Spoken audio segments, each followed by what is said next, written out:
All right, so we are live. We are live. What's going on, everybody? Happy Friday. Ken the lender. Actually, all about home loans. Kenneth Francis on YouTube, Facebook, LinkedIn.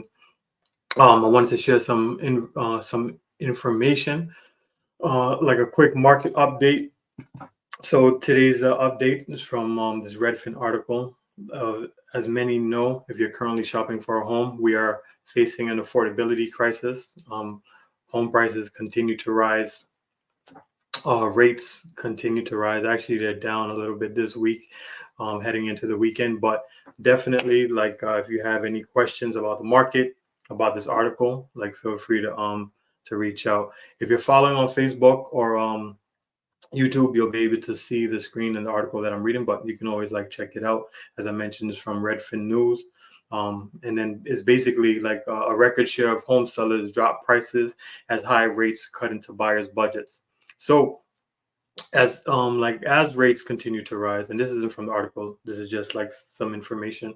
As rates go up, right, that cuts into your affordability. Like the higher the rate, the higher the mortgage payment, the less home you can qualify for. So with the way the market is right now, a lot of people what you'll see from this article is that home sellers are like dropping prices.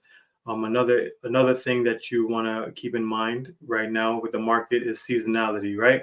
Like as we head into the holiday season, a lot of people like will be taking their homes off the market if they've been sitting on the market for a while, just because generally people either want to be in their new home uh, by the time the holiday season comes around, or there's less activity generally in the winter, right? Like people don't want to be moving depending on where you're at in the country. You have a lot of like weather issues, and that plays a part into whether somebody wants to move or not. So the article, let me just share this for my YouTube and Facebook people. So, housing market update: a record share of home sellers drop prices as high rates cut into budgets. So, nearly 7% of homes posted a price drop for the 4 weeks ending October 29th.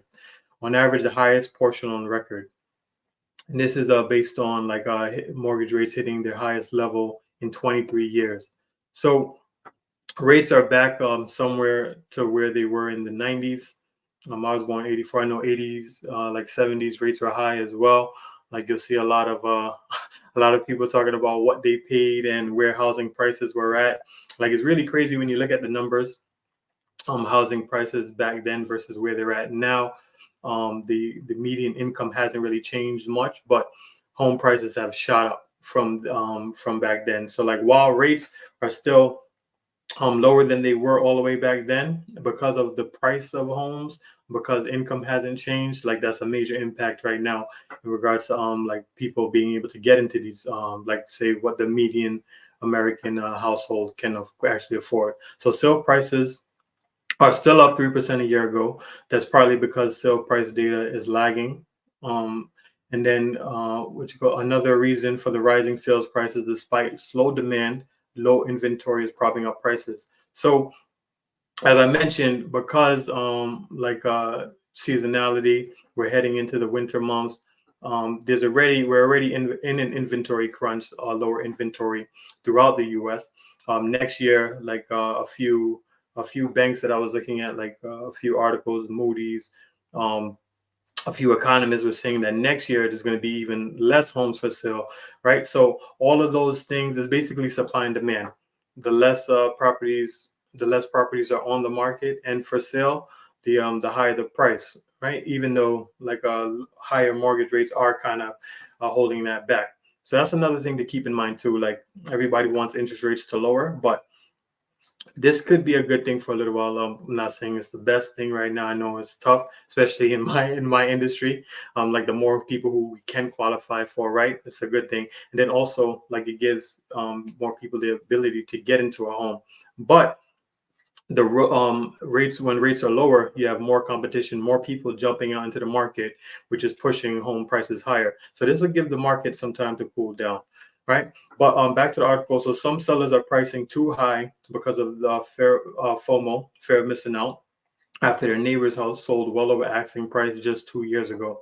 So as I mentioned, lower rates 2 years ago, housing prices were through the roof. So while inventory is driving some competition, and relatively affordable homes in popular neighborhoods are still selling fast. They're getting 2 or 3 offers as opposed to 20 offers at the height of the market. So with the mortgage rates at 7.5 to 8 range, buyers simply do not have the budget they had 2 years ago, or even a year ago. And then the article, like they share some other stats as far as again, if you're on Facebook or like YouTube, you can see my screen right now. Feel free to check out this Redfin article. If you're not, if you're following on IG, but key housing market data. We have some leading indicators of like, so you can kind of forecast. And some of this is from Mortgage News Daily, Freddie Mac, Mortgage Bankers Association, Google Trends. But median sales price in the U.S. about 369,000. That's up 3.4% year over year. Median asking price 383 and 383,000. That's up 5.4% year over year. Median mortgage payment. So this is actually up. It's like $16 shy of the all time high, which is set like a week ago. So as you can see, like median mortgage payment at all time highs. These are things that are impacting affordability. Y'all can go check this out, but I wanted to talk about some ways to like improve your affordability, right? So we know the affordability is a big issue right now. Some ways to alleviate that: decrease your budget, right? So like if home prices are continuing to rise, maybe look in a different area. As I mentioned, real estate is really local. Like the prices in one area, even within the same city, like if you're in the north side and the south side, you might like find homes in a different area. Maybe look at like a fixer up or a property that you can put some love into, put some sweat equity into, and then like get a lower price property for come in at a lower price point for that same property. Other options would be like a buy down. So when you look at where rates are at right now, like if you're getting a they said, the article said that rates are like 7.5%, 8%. There's permanent buy downs and then 3-2-1 buy downs, or like a temporary buy down. So the difference between the temporary buy down and say like a permanent buy down, um, with the permanent buy down, as it says, when you're buying down the rate, that is going to be your rate throughout the life of the loan unless you refinance. So with these buy downs, you have sellers right now who are dropping their prices. It's always our practice, and something that I like to share with clients who are currently in the market. Like it's better to like, instead of doing a price reduction, to use that money to like buy down your interest rate. So do a seller concession. So maybe still offer the same price, and then just get a seller concession and use that money to buy down the rate, because you'll save more in the long run. Like buying a $400,000 home at a with a 6% rate, or like a 3-2-1 buy down, you'll save more money on the lower rate versus just decreasing that home purchase to 360,000 and still paying an 8% interest rate, right? So that's definitely something to keep in mind with the buy downs, as it's like the 3-2-1, how that works, or the 2-1 buy down. So interest rates right now around 8%, according to this article. Again, I'm not quoting rates. There are different things that go into the rate that you'll get. But so first year, if like the rate is 8%, you still have to qualify for the 8% rate. But with the 3-2-1 buy down in that first year, your mortgage payment will be based off of a 5% interest rate. Second year into the home, your mortgage rate or your monthly payment will be based off of the 6% rate, and so on and so on, until the fourth year when it reverts back to the 8%. Hopefully by that time we're in a different economic climate, and you have refinanced out of that initial mortgage, and like when rates do go down, you won't have to deal with the competition and everybody jumping back into the market because rates have dropped at that time. That's just two different options to keep in mind. Definitely another option is like a down payment assistance program.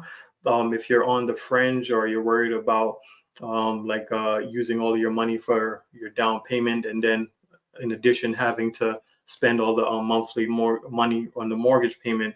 Another option is the down payment assistance program, where you're getting the $15,000 to $20,000 down, and instead of using all of that money up front, you now have some money saved should the economy turn or different things happen, right? Or like if you wanted to do improvements to your property. So these are just a few things to keep in mind. Definitely check out that article. And as always, if you have any questions, we have answers. So Kenneth at mortgagedepot.com. Let's talk.